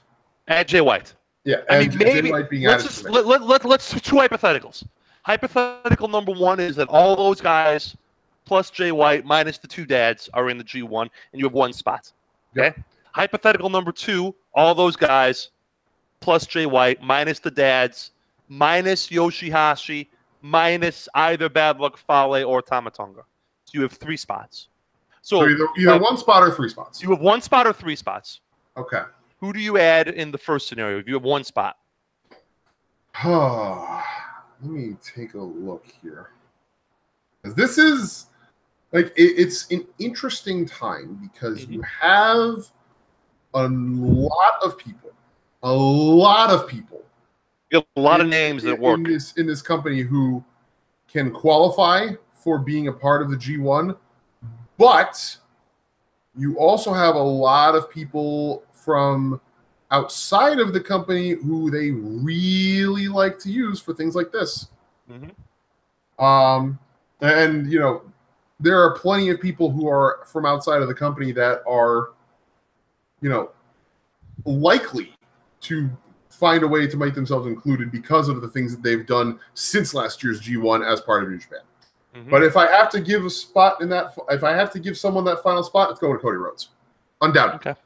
Cody Rhodes is the guy for that spot because the stories that you can tell of Cody Rhodes in the G1 slowly losing his composure and slowly losing his ability to cope with the fact that Kenny Omega got to where he couldn't, and that Kenny Omega now can justifiably reclaim his space as the leader of Bullet Club and probably have the support of most of the stable too. To watch that Cody Rhodes take to the ring and unravel as he works his way through the G1 is a story that I would adore seeing. I would adore it. So I'll take that. I'll take that. You can give me anything else. I'll take that. I like that. I hadn't thought of Cody. I like that a lot. Yeah. I have 2 names for you for the 1 spot. Okay. Adam Page. I think it's time to strap out. The matches would be good enough. He's a better worker than Cody is, and they care about that. Yes. And it's a good rub for the kid. Or, and I don't know what his schedule's like, give me fucking Big Daddy Jeff Cobb just throwing fuckers around. Oh, I'm here for that. He was in tag league and was great. Mm-hmm. Just give me Jeff Cobb just throwing fools. I'm okay with that. 100%. Fuck yeah! I don't know what his schedule's like. I don't know what his conflicts are. I'm just saying, if I had 1 spot in the G1, I would use it for either Adam Page or Jeff Cobb. Yep. If I had 3 spots in the G1, I would probably do Cody, Jeff Cobb, and I would bump up either Ospreay or Hiromu. I'd say fuck it. Not Adam Page? But not Adam Page? Not Adam Page. I don't think I need Cody and Adam Page. Fair. I think you've talked me into Cody. Okay. But I would bump Ospreay up because I think his future as a heavyweight is better for his own sake. Mm-hmm. I mean, he's like 5'11". He's taller than a lot of heavyweights in New Japan. Yep. And so it's not a big stretch for him to bulk up, quote unquote, and hit the weight limit, which is all kayfabe anyways, Yes. And I think it's better for his long-term health if he's wrestling heavyweights and not doing flippy-do shit on his head every night. Yeah, give him a little bit of a break from that. Yeah. Absolutely. Yeah, I would be okay with this. I would be okay with that. Mm-hmm. But I like your Cody theory. Yep. I like Jay White. I like Jeff Cobb a lot. Mm-hmm. There's a long and proud history of just big, beefy foreigners in Japan beating the shit out of people. Yep. And I all in on that. And Jeff Cobb is fucking awesome. Oh, yeah. Now, if I had to pick 3 names, I can give you my 3-name scenario. All right, so if we're going with 3 names, I'm still sticking with Cody. Okay. I'm bringing in Tangaloa because, 1, I want to see him have a match with his brother just for the hell of it. And 2, he represents a heavy brawler that can take a lot of punishment and deliver a kind of match that not a lot of other dudes in the company can bring. Okay. And number 3, here's a name you're going to be probably surprised to hear, but I think you'll like it. David Finlay. Okay. Give him or Chase Owens for the 3rd spot. I think Finlay is the one who would be more. I would like to see it be Finlay just because I don't want to have 3 Bullet Club names go right in. Okay. And I think that Finlay is you have more options with storytelling for Finlay. Much like you did with Juice last year, of it being his first G1 and him going in all wide-eyed and, immediately out the gate beating Kenny Omega and just losing his goddamn mind, going crazy and thinking he was gonna run the table on the thing, and then just have him suffer crushing defeat after crushing defeat, but still be in good spirits and still feel good about it. I think you can tell a similar kind of story with David Finlay, not necessarily exactly the same, but because he's been there for such a long time, has kind of been the low man on the totem pole wherever he's gone and whatever he's done. Give him the opportunity to go in there and put on some good matches, maybe get a couple of key wins here and there, and use that as a springboard for building him up into a more serious contender who you're not just throwing into tag matches. I like it. Well, we will find out Saturday night / Sunday morning. Yep. So those blocks. Yep. And regardless, those blocks are going to be amazing to see. Let's run through real fast NXT and Money in the Bank, my friend. Yes, let us do that. Because we spent an hour. A lot of fucking time on New Japan. Because we love our other stuff. All right. So, NXT. Takeover Chicago 2. We have the following matches scheduled for the night.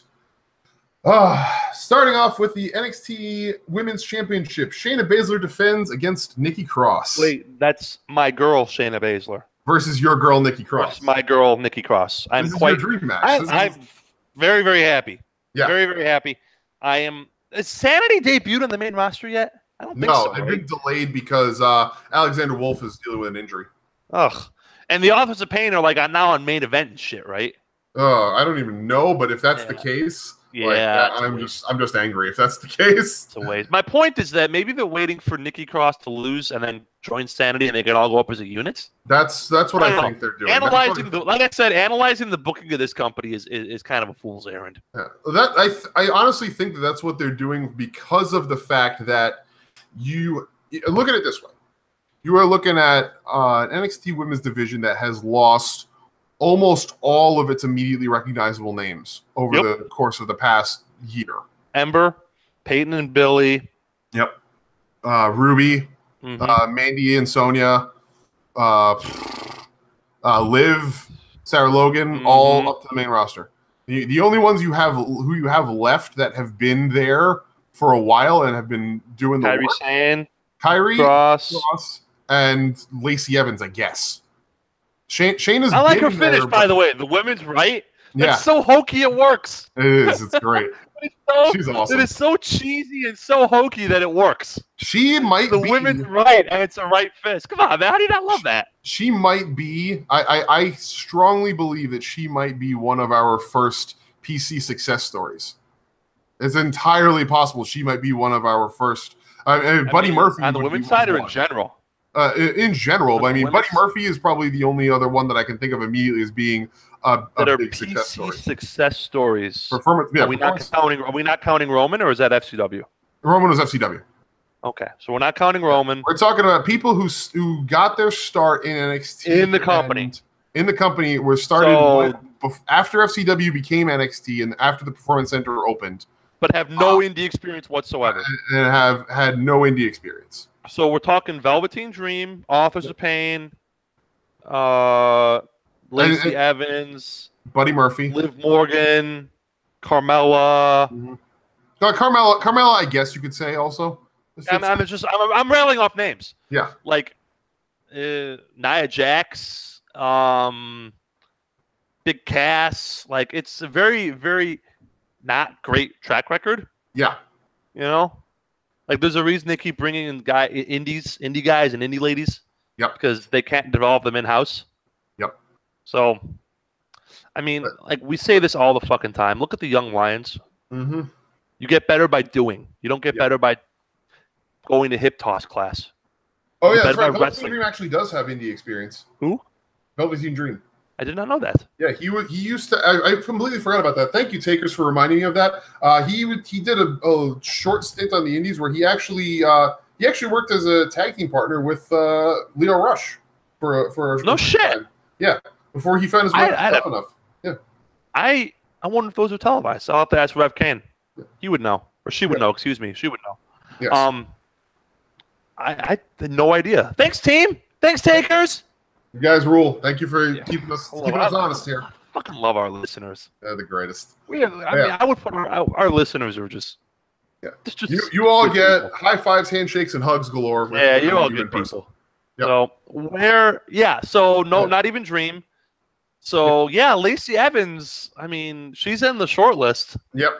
I like her. Her gimmick is weird. Her gimmick is kind of strange. She's like the Marine, but sometimes she's the pinup. Yeah. That's kind of weird.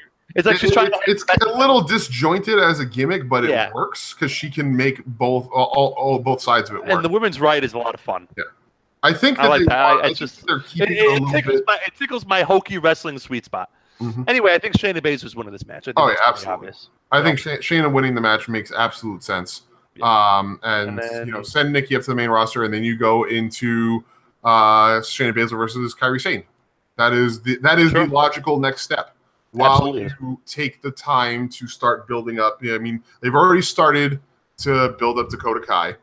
I imagine I'm out on Dakota Kai, by the way. Why? I don't like my wrestlers to be wimps. I don't like my wrestlers to be. Oh, she's not. Like Shayna comes up to her and she gets all triggered. It's a storytelling element, dude. I want my wrestlers. She's going to have her moment of redemption. I promise you that. And I want my wrestlers to be larger than life. She's very good. I'm not blaming her that moment. I'm not blaming her. Yeah. I'm blaming this gimmick. Team Kick does nothing for me, and it's just I want my wrestlers to be larger than life. I want them to be superheroes. I want them to be I don't want them to be scared. If you're scared, get out of wrestling. Fair enough. Like, I don't know. Like, it's the reason. Like, look at Kenny Omega versus Tyson Rich.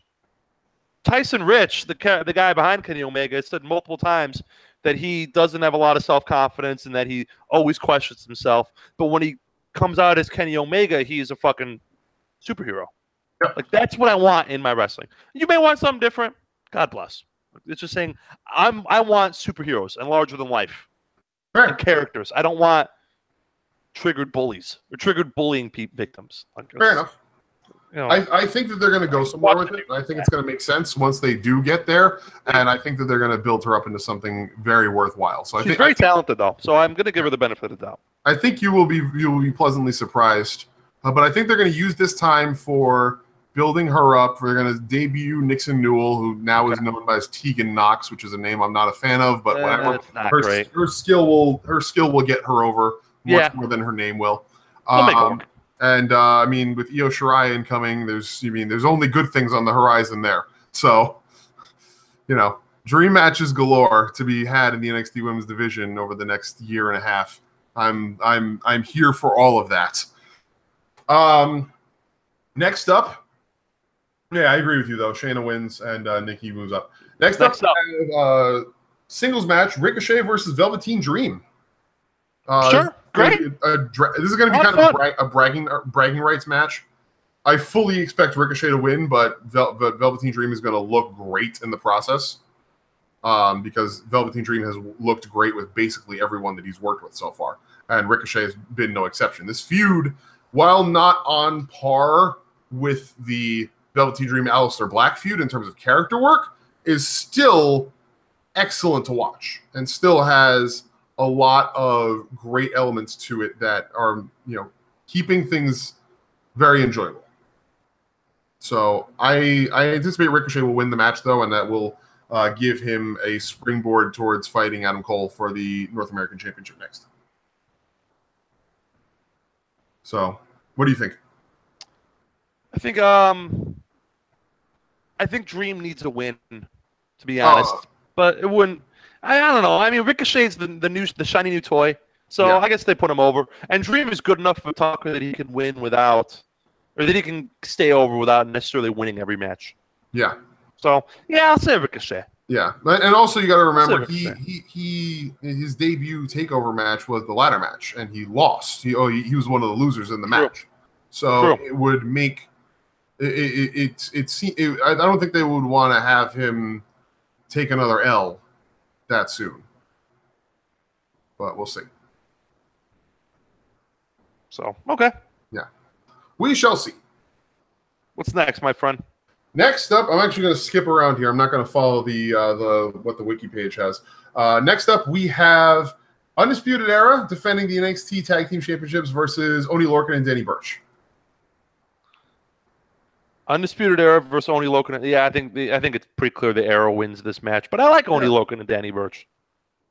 Oney Lorcan, I think, is like the perfect TV match wrestler in that he gets like 8 minutes a match and has an awesome match. I'm still raving about that Oney Lorcan Drew McIntyre match from like a year ago. Oh yeah, that was sensational. And it was like 4 minutes long. So it's Oney Lorcan and Danny Burch as a tag team. Like, I'm sad that they don't get more use and they don't get more of a shine, but they are amazing. And I think that they will. Them versus O'Reilly and Fish will be a great match. I think that all four of them will definitely pull their weight, and it'll be a ton of fun. So okay, what's next? Next up, Aleister Black versus Lars Sullivan for the NXT Championship. I don't think that Aleister Black loses here. I think that Aleister Black is second fiddle in his own promotion to Johnny Gargano. Yes. And anything Johnny Gargano is doing. Gargano has so much gravity and so much importance to this company, as I talked about last week, that Black has kind of been shuffled on the wayside. It's unfortunate, too. But it is.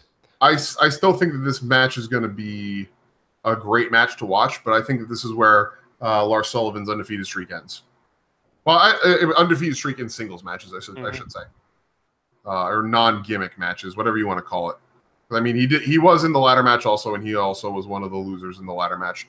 But I honestly think this is that Alistair's only had the belt for a couple of months, and yeah, he's been outshined. Obviously, the Johnny Gargano moment has taken his spotlight from him. But I think that they still have plans for Aleister Black that will bring him back to a place of prominence. So I think he wins this match, and we go on to something that will keep him in the spotlight and help give him his shine back a little bit. Yeah, I'm not worried about it. Yeah, and it'll be a fun match too. Oh, it will. Yeah, it will. I wish Lars Sullivan didn't talk. I think he'd be better as like just the grunting caveman who shows up and wrecks shit.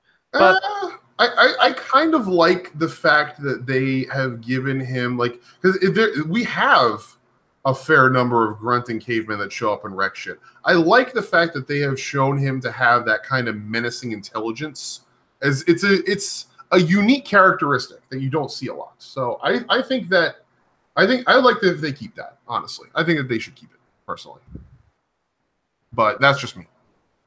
Okay. Okay. I like him though. Yes. Maybe he's our success story from the Performance Center. Oh, I have no doubt that he will end up being a success story. Dylan Miley, the man behind Lars Sullivan, they've kept him in the company for a while. Very long time, and with good reason, because they believe that he has something, and I think that this is going to be the moment where they say, "Yep, this is where we prove that this guy has what we've been looking for all along from him." And whether he takes it to the main roster or if he stays in NXT, I'm pretty sure he's going to be going to the main roster though. That just seems like a natural thing for him. Agreed. To do. But either way, I think that he's got a bright future. Absolutely. And then finally, what is going to be the destroyer of the arena, Johnny Gargano versus Tommaso Ciampa in a Chicago street fight. I mean, yep, it's gonna be long and good. They're gonna bloody each other up a lot. I have no doubt about that. They are going to bloody each other a lot, and it's gonna be good. It's gonna be real good.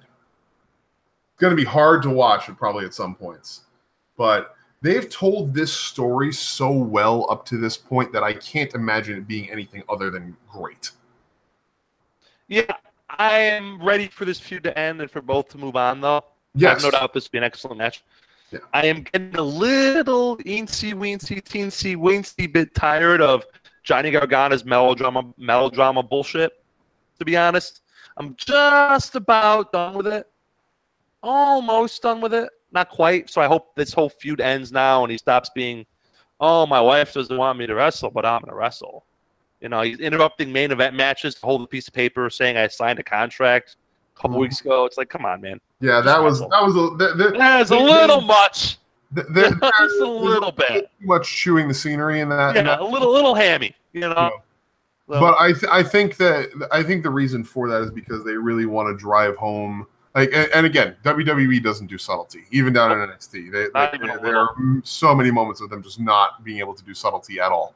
And this is a case of them not knowing how to properly do subtlety. Absolutely.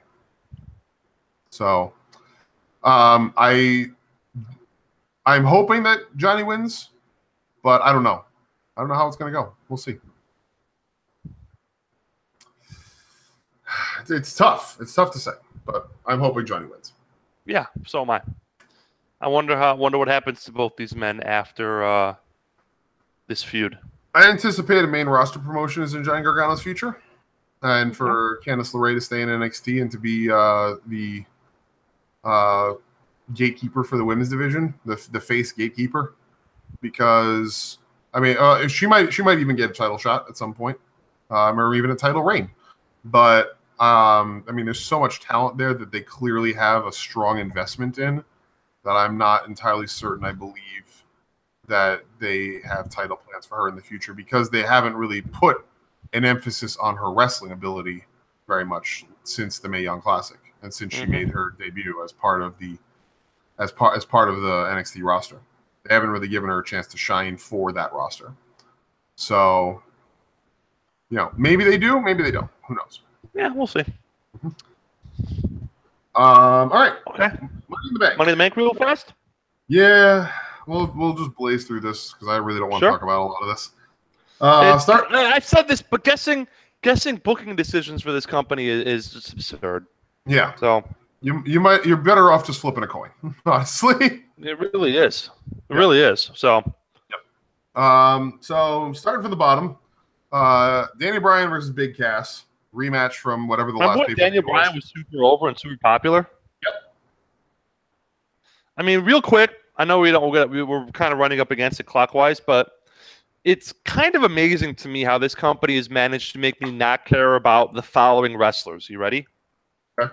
AJ Styles, Shinsuke Nakamura, Daniel Bryan, Sami Zayn, Kevin Owens, The Revival, Finn Balor. Yep. And pretty much everyone else in the main roster not named Brock Lesnar. Yep. Who I love. But I'm the only one in the world who loves Brock Lesnar, so I'm fucking demented. Yeah. There's no denying that. But I mean, you do a podcast with me every week, so that was your first clue of your being insane. I do a podcast with you every week, and it's like the highlight of my week. Yeah, seriously. Something wrong with you. But seriously, though, I just gave you a list of guys who I love, who this company made me not care about. Yep. To say nothing of guys who the company has made you want to care about in the past and then just thrown by the wayside for the most inexplicable and inane reasons. Yeah, like Daniel Bryan. See also Roman Reigns, Seth Rollins, Dean Ambrose, Bray Wyatt, The Miz, Rusev. Even though I hate Rusev, I'll put him on this list as well. Big E, Kofi Kingston. The list goes on. It does. So I mean, you can't tell me Daniel Bryan lost 2 Money in the Bank qualifiers and has been feuding with Cass since the end of April. Like, you can't tell me he's been pushed properly since his return. Hell no. I've never seen a hot act cooled off as quickly, and it is definitively as Daniel Bryan. Yep. And it's got to be deliberate. Yeah, absolutely. I said it from the beginning. I said it from the beginning that they were going to find a way, somehow, they were going to find a way to eliminate the hype around him coming back so that they didn't have to take the obvious step of putting him in the title scene. Because that would be the only thing that was accepted. I hope he leaves, man. Yeah. Like, there's nothing interesting about this program whatsoever. They keep telling us that Bryan is small, which has been the boring-ass playbook for like 95% of his runs. Mm-hmm. It's a tired story that we've seen over and over and over again, and it's lazy, and this guy should be and could be one of your hottest stars, and he's feuding with this scrub who doesn't know how to cut a promo. Sounds like he's memorizing a promo for class. Yeah, still. Despite the fact that he's been part of the company for how many years now? Yeah, he's a bad wrestler. There's so many bad wrestlers on this roster, Chris. Bad wrestler, so many good wrestlers, and doesn't really bring anything to the table that others don't bring better. You know, I remember when Bryan came back and everyone was sitting there saying he's going to have dream matches with all these guys? Yeah, bad chance. Oh, it's not going to happen. Bad you know he's getting dream matches? When he leaves. And that reminds me, I want to dispel one myth real quick. Okay? All I hear is that, like, some people act like Daniel Bryan, if he leaves the company, he has to save his money. He's got a child now. He's got a wife and a kid. He's a family man. Chris, if he leaves the WWE, he's not going to go from filet mignon to ramen noodle soup. Hell no. You know, and I know that the second he's a free agent, Kadani and company are giving him a 6-figure contract. Yeah. And you know and I know that he can make $5-10 grand a weekend or a show doing American Indies and keep every dime of merch that he sells, and he will sell merch. So does he make more money in the WWE? Yes. If he wants to leave, money is not going to be the obstacle. Some people act like WWE versus the outside is the difference between being rich and eating ramen soup. But if you're a Bryan level star, it's the difference between being super, super duper rich and just rich. Yeah, which, like, and you only brought up, Kidani in New Japan. That's to say nothing of freaking CMLL. Or Ring of Honor. On his door. Whoever. Ring of Honor. Yes. Any number of other companies. It's not as if, and again, it's not as if the American indie scene is a fucking wasteland. Nope. Look at what Rey Mysterio makes. Companies. Look at what a guy like Rey Mysterio makes, who's making $10,000 a show. Yeah, Bryan can make 6 figures without breaking a sweat, and he could make deep into the 6 figures if he was willing to hustle and sell merch and do what Cody did and get his name out there. On top of that, he'd have a lot more freedom in terms of when he wanted to work. If he wants to take a week off, great, take some week off, and he'd have a shitload of freedom in his matches and storylines. Yeah. No, there's no guarantee. And yes, he could blow his knee out and never come back. Or yes, he could have a concussion, but he doesn't get that downside that he gets in WWE. But for a guy like him who loves wrestling, he'd be fine. I don't want to hear this bullshit that I hear all the time about he's a family man. He has to stay in the WWE. No, he doesn't. He doesn't. Matt and Nick Jackson are family men, and they're doing just fine, Chris. Yeah, exactly. So just wanted to dispel that. Yeah. Dispel that myth. Absolutely, yeah. All right. Bryan's winning this match, right? I don't know. Maybe. I don't know. That's the thing that has me concerned because he lost the last one. Yeah. I hope he leaves, whatever the outcome is. Yeah. So, what's next? All right. Seth Rollins versus Elias for the Intercontinental Championship. Why do we care? Let me tell you something about Seth Rollins. Ready for a hot take on Seth Rollins? Yep. He is both good and overrated. Yes. He is this year's WWE Wrestler of the Year, which automatically means to a lot of people he is a worldwide Wrestler of the Year. Mm-hmm. When you have guys putting in legendary performances and all-time great matches elsewhere, Gargano, Okada, Omega, Walter, Riddle, Ospreay, Hiromu, LA Park, Roosh, right? Travis Banks, whomever. Having good matches on TV and good pay-per-view openers isn't going to cut it, Seth. I like him a lot. And I think he's been good this year. Yep. But he's been overhyped. Yes. And I think he's good and overrated at the same time. I don't think that's a particularly hot take. Yep. So, and Elias is Elias. Elias is great, and then the bell rings, and it's just, I don't know who wins this match. Should be good. I think Rollins keeps it. I think Rollins keeps it because Dean Ambrose is coming back soon. Sure, great. I hope, but whatever. Great. Next. Bobby Lashley versus Sami Zayn. Bobby Lashley sucks. Yeah. He's so damn good. Mm-hmm. He is a complete and total bust. He nearly kills people with botches, and he's been exposed as the bad wrestler that he is. Yep. Sami Zayn is... I mean, this feud has been a disaster, too, with some all-time bad segments. Yep. Zayn's trying to make him work, but Lashley is no damn good. Yeah. No damn good. Mm-hmm. Not Sammy's fault, but, yeah. I think Lashley wins this match, by the way. Oh, yeah, absolutely. They've shown that there's an investment in him, absolutely, which is stupid, but, it is what it is. Ready for a thought? Yeah, go for it. Think how bad this feud would be if somebody other than Sami Zayn was cutting those promos. Oh, God. It's already like a terrible feud. Imagine how much worse it would be if segment, I didn't watch it. The Bobby Lashley, This Is Your Life, is like one of the all-time bad segments in the history of Monday Night Raw. And I'm not exaggerating. It's one of those segments where, if a non-wrestling fan walks the room, you're embarrassed to be a wrestling fan. Yeah. They're like, what are you watching? And you're like, nothing, Cartoon Network. Click, click, click.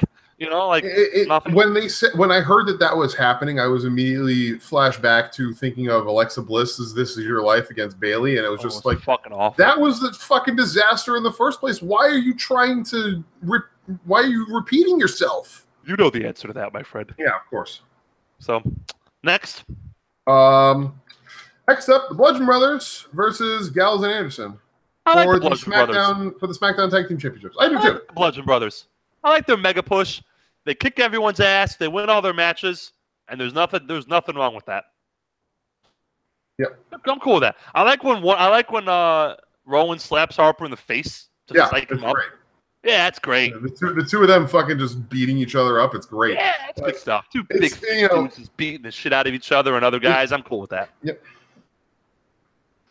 I expect that they'll keep it because the company doesn't really give a shit about Gallows and Anderson. But it should be a good match all the same. They were the so like you have Amazon, right? Yeah. You know how like sometimes on Amazon they have the deal where you have to spend $20 if you spend like $50 you get free shipping. You know what I'm saying? So like you have like $40 worth of shit in your shopping cart. For the people who don't have Prime. Yeah, you know what I'm saying though, right? Yeah. You know, so the people who don't have Prime, if you spend like $50 you get free shipping. So you have like $45 in your shopping cart and you're like, I need to spend $5 more to get the free shipping because shipping is more than $5. Yeah. AJ Styles and Shinsuke Nakamura were the $40 in the shopping cart. Yep. And Gallows and Anderson were the $10 that you throw in to get the free shipping from New Japan. Yep. Like, they're fine, whatever. As long as we're not making stupid jokes about eggs, I'm cool with it. Yeah. God, the humor in this company sucks. It does. It's the worst. It's really bad. Ugh. So, yeah, I enjoy this Bludgeon Brothers push, though. I'm cool with it. Yeah. I like when it's something that they have needed and deserved for a while now because, they were, when it was them and Wyatt, like, Wyatt was always the guy and they were the afterthought. Even though they're better than he is? Even though they're far better than he is. Mm-hmm. So... Next up, I don't want to say this. Roman Reigns versus Jinder Mahal. This feud hasn't been bad because it's been guys beating the ever-loving shit out of each other, which I am here for. So, but, Mahal's no good. And no, he's really terrible. He's really terrible. Roman Reigns has continued to be booked like a fucking idiot. Yeah, it's nothing new. Yeah, whatever. Sure, fine, great. Jinder Mahal sucks. He's fucking terrible. He's a really bad in-ring wrestler. We'll see if Roman could drag his ass to something passable. I mean, good luck, man. Roman's done it before. Roman has done it before. True. Good luck, son. We're all cheering for you. Actually, I don't even know. Whatever, I'll be doing Sunday. Is there anything else? Cubs are on Sunday. I'll be watching the Cubs. I'll be streaming, like I always do. Nice. Next up, Carmella versus Asuka for the SmackDown Women's Championship. If there is any possibility in the world that Asuka is losing this match, then I'm just gonna... When Asuka was undefeated... I'm gonna burn my apartment down if Asuka loses. Don't do that. It's bad. Remember when Asuka was undefeated... And then she lost to Charlotte Flair in a really great match. Yeah. And then 2 days later, Charlotte Flair lost to Carmella. Yeah. And there went the rub from Asuka's undefeated streak. Yeah. It's a real shame they don't have a place somewhere where they can train wrestlers to become good at wrestling before they send them to Raw and SmackDown. They really should invest in some sort of center where they could work on everyone's performance. Exactly. And make them better at professional wrestling. Yeah. So it's a real shame they don't have one of those, Chris. Maybe they should build one. Yeah. I heard land in Florida is real cheap. How about down definitely. There? Yeah. Land is cheap. The cost of living is cheap. You can make it work. Yeah, it's like I said, it's too bad they don't have a center down in somewhere like Florida where they teach people how to perform. I know, right? So, speaking of people who don't know how to perform and need to be sent to a hypothetical center down in Florida, let's talk about Nia Jax. Oh, Lordy. Remember when Nia Jax was a babyface who didn't like bullying, and then like a month later became a bully just because? Yeah, because Ronda Rousey's the new face on the block. Yep. Nia Jax is so terrible, Chris. Yeah, does nothing well. I said from the beginning, like that WrestleMania match. I said from the beginning, like there was no way to make this work well because even though the story that they had to tell was Nia Jax beating Alexa Bliss. Putting the belt on Nia Jax is literally one of the worst possible decisions they could make. How about? And here's if this match goes more than like a minute, it could be a disaster. Yeah. It could be a disaster. Yeah, and they already gave away. And they already gave away the armbar. Yeah, on Raw. It could even be a much further reaching disaster than you might expect if Nia Jax fucks up and injures Ronda Rousey. Which is very possible. She almost killed Very Charlotte. possible. She I is cannot say it even she is likely. reckless. Yeah. Dangerous. Sloppy. Professional wrestler. She's a bad wrestler. Yeah. I mean, she seems like a nice lady, but she doesn't belong in a ring, man. She just doesn't. But, like, say what you will about fucking Jinder. He's garbage, but he's not like injuring people. He's not just dangerous. Bad. He's just bad. It's okay if you're bad. He's poor at his job, but he's at least safe in exactly his job. He's not reckless. Like this match is longer than like 45 seconds or a minute. Oh, it's gonna go longer than that, but I foresee it ending as a fuck finish. Sure. Great. Because I don't think they want to put the title on Ronda. Then why did you put her in a title match? You control the story, Chris. Because you have to use the shiny new toy. Why?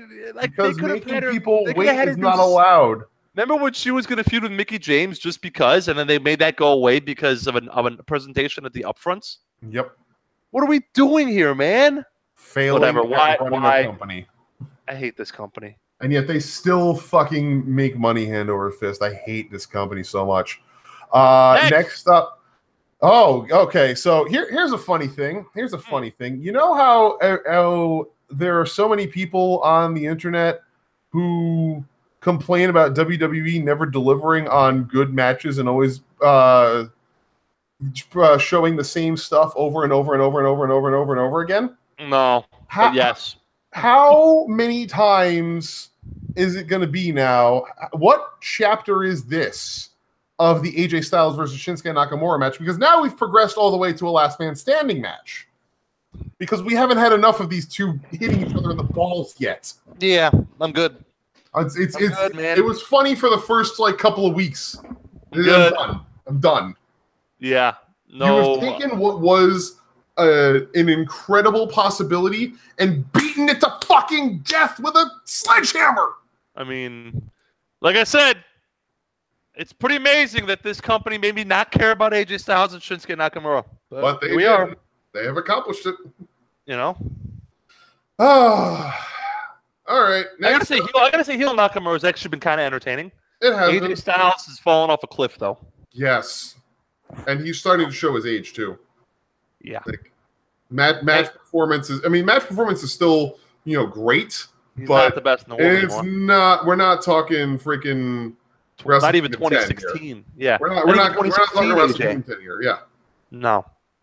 So next, the men's Money in the Bank ladder match, which features Braun Strowman, Finn Balor, The Miz, Rusev, Bobby Roode, Kevin Owens, Samoa Joe, and one of the three members of the New Day, still not yet decided. But it's going to be Kofi Kingston because, Kofi Kingston on ladders is a thing that they just love to do. Sure. Even though they're never going to give him the fucking shot, which is a travesty of epic proportions. Ugh. I will never.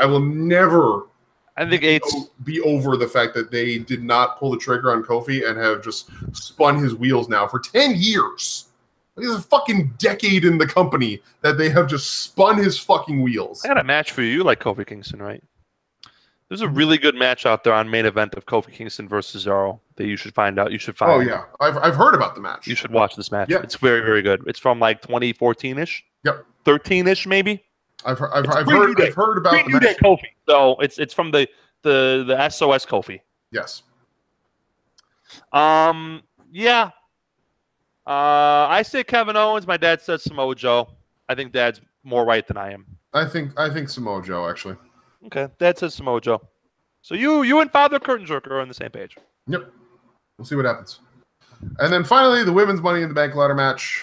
Ember Moon, Charlotte Flair, Alexa Bliss, Becky Lynch, Natalya, Lana, Naomi, and Sasha Banks. I mean, I don't think we need 8 people in this match. I don't think we need 8 people. There's no need for 8 the less people in you have, the match. more important. The less people you have in this or the men's match, the more important the match itself feels. Mm-hmm. I would have gone with 6, the top 3 contenders for the belt on each brand. Yes. So, Dad says Natalia. That's the wrong answer. What's the right? I say Charlotte Flair. The right answer is there are. The right answer is me not watching. Well, yes, that is the right answer. Absolutely. I'll watch. I'm not doing anything. I mean, Sunday. there are, the way I see it, there are three. There are three legitimate options here. And one that I think may be a possibility just because this company fucking hates women. And I hate the fact that it is, but I'm going to say it anyway. So the three legitimate options, Charlotte Flair, Alexa Bliss, and Sasha Banks. Okay. The one that they will take if they decide that they hate women just this much, Lana. Okay. Well, nothing wrong with Lana winning. It's by herself. If she wins clean, if they do the Ellsworth thing or whatever. Well, but like, symbolism matters. Symbolism absolutely matters. I have said this a number of times, and I will continue to say it as long as WWE continues to marginalize its women and only give them lip service in terms of equal treatment with the men. Because, and this is nothing to do with salaries, which is still an issue that needs to be addressed 100,000%. But for WWE to continuously say that they are trying to push women's wrestling and that they want women's wrestling to be a priority and they want to showcase the importance of what women's wrestling has to offer to the world. And then for them to continue to, time and time again, give the spotlight to performers who are anything but the best of what they have to offer it just becomes more and more more and more impossible to reconcile for me. That's the best way I can put it. It becomes more and more impossible for me to reconcile those two things. Carmella winning Money in the Bank via Ellsworth shit was unforgivable. She won the second time, quote unquote, legitimately, but against the competition that she had and against the number of other people who could have been in that spot, who I believe to personally be more deserving of that kind of spot, is horrific. This would be on par with that because. And to look at the other performers in this match who I didn't name: Ember Moon, Becky Lynch, Natalia, Naomi. Three of those four names are people who should be considered among the top performers of the division. Naomi, I wish that they would have her be a little bit more serious of a contender so she could live up to that third spot. But her and Becky and Ember are three of the people who I think should be among the best of the division and the most showcased of the division, and instead they are often just hung out to dry. Because favoritism plays into the women's division more than anything. And the symbolism matters, though. If Lana wins this match, it becomes yet another sign that the whole idea of the women's evolution and the focus on women's wrestling and all that crap is really just a smokescreen for the fact that Vince McMahon and Kevin Dunn can't go back to bra and panties matches, so they're going to do the next best thing and just give the title to the most eye candy, or give the spotlight to the most eye candy. And it's bullshit. It is bullshit. And I'm not saying that attractive women shouldn't be in wrestling. Obviously, all these women are beautiful, and the fact that they are beautiful makes them worthwhile performers on top of everything else that they bring to the table. But to have somebody whose beauty is the primary thing that they bring to the table and that everything else they bring to the table is negatives, and then to give them the spotlight over people who have plenty of other positives to bring is just really bad. To say nothing of just how sketchy Lana is, CJ Perry is IRL, and some of the ways that she expresses herself on social media and other platforms. So that's my shtick. And it sucks, but this is WWE. What do you fucking expect? Take us home, brother Chris. Yeah, let's get on out of here. We've been here for 2 hours, and wait on the show, man. I can't argue with you. Yep. So, all right. If you guys want to check out all of our other friends in the wrestling podcast realm, please feel free to do so in all of their respective venues.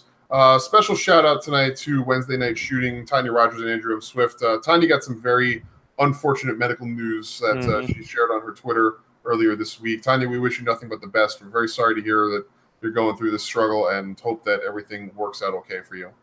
Please tune into Wednesday Night Shooting. Show them some love on Wednesday nights, obviously. Subscribe to both Tanya and Andrew on Twitter. You can find Tanya at Militia Malice Joe, and you can find Andrew at Andrew Swift. And please show them some love. Don Sal, who was in the chat before. Sal, I don't know if you're still here, but he has a show, Match Fixing, over at Cedar Bridge Media. He talks about all things wrestling as well. He has some great, intelligent opinions, and we highly recommend you check him out and listen to his stuff because everything that he has to deliver is awesome. You can follow him on Twitter at Cusmano_Sal, and you can also follow Cedar Bridge Media at Cedar_Bridge.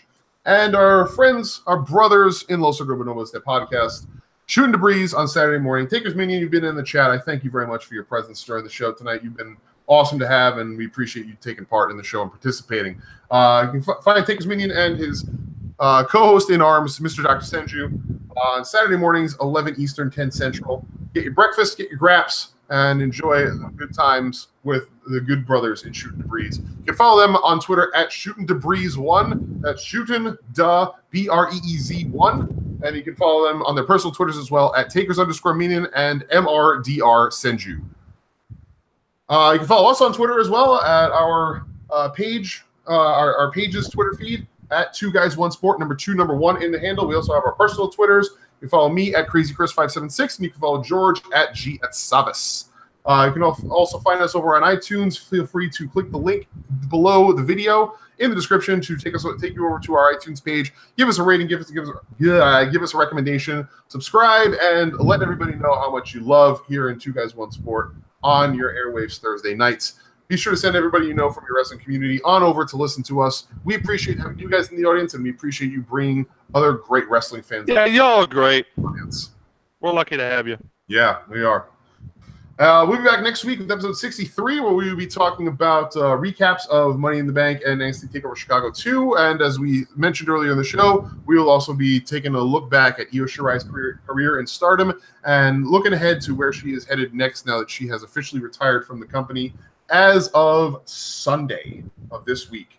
June 10th was her last night in Stardom, and it was an emotional experience, to say the least. I thought Kairi Hojo's retirement from Stardom was bad. Jesus Christ. It's just, oh my God. If you have Stardom World, definitely go give it a watch as soon as it is available to you. And that's going to be it. George, take us home, my friend. As always, a sincere thank you for listening. We like hanging out with y'all. Y'all are good people. Be good to each other. Be kind to each other. Don't work yourself into a shoot. It's Chris. I'm George. Have a wonderful weekend and enjoy the rest of the evening. Thanks, everybody. Episode 62 is in the books.